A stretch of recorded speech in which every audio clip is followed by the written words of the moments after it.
Sign number 4 is everyone's favorite, bureaucracy, a real suitcase with no handles. Hard to carry but kept for its contents. Though hated by normal people, bureaucracy is here for good reasons. Its intentions are good.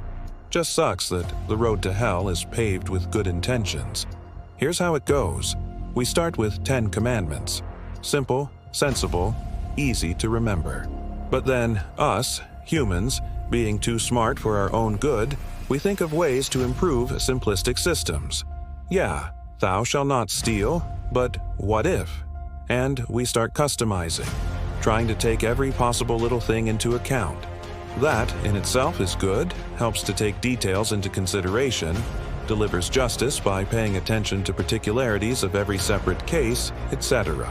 But, in time, what starts with 10 commandments that can be written down on a single sheet of paper ends with multitude of penal codes, each sized like an encyclopedia. Justice turns into a complex pseudoscience that no normal human can fully grasp. You need a whole class of lawyers and administrative officials to navigate it successfully. Law and its complexities are but a part of the problem. Every sensible rule takes that course. Government, business administration, building, everyday life, everything sooner or later gets penetrated by bureaucracy. It grows into a kraken, like a monster with its tentacles penetrating every crack, filling every crevice of advanced society. For example, when my great-grandfather came back from the Imperial Navy, he decided to build a house. All it took was coming to the village chief, who shown him a free plot of land, asking a bunch of relatives and friends for help, and a week later he had what he wanted.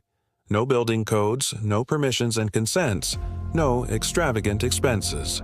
This house still stands more than a century later and might stand a century more. His great-granddaughter and her family lives in it. Can you imagine how long it would take today to accomplish that? How much money would be lost? And all for a house that in 50 or so years would have to undergo extensive repairs. Or in country where I live, politicians virtue signal by excessive obsession with environmentalist agenda. So they keep inventing more and more restrictions and taxes for farmers. As a result, to buy 1 kilogram of lowest grade minced meat, people have to pay $20. Good steak costs $50 to $60. Inevitably, with bureaucracy comes the corruption.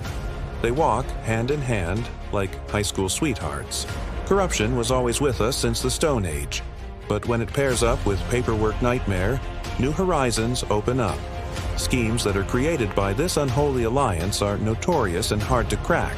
The more laws are created, the more sophisticated they become, to the degree where many people wholeheartedly believe that corruption is all but gone. It isn't. It just is buried beneath mountains of paper, hidden in labyrinths of NGOs' shady financial reports, lurks in murky waters of offshore zones. If at some point it will be defeated, we might find enough resources tied in it to reach for the distant stars. Besides clear damage of corruption and nepotism multiplied by bureaucracy factor, the whole state machine becomes too bulky, loses agility needed to effectively respond to many challenges that are abundant in the world. I have a suitable example. Kim Philby, one of the chief officers of English MI6 in the 80s and one of the most successful Soviet double agents. After his defection to Moscow, he proudly declared that he managed to all but paralyze work of his ministry by bureaucratizing its every step. Agents couldn't even sneeze without written permission from above, and no one even suspected sabotage. Seniors praised his efforts. Rank and file agents dutifully wasted ink, and efficiency of English intelligence services went down the drain. Or, if any of you know a police officer, just ask how much paperwork he has to hand in with simple arrest. And you will understand why, despite high demands of this job, so many of them suffer from obesity. For every minute spent chasing a criminal, they might have an hour at the desk writing reports. Needless to say, it takes a heavy toll on the society as whole. Every benefit bureaucracy gives is consumed by damage it does. To be continued.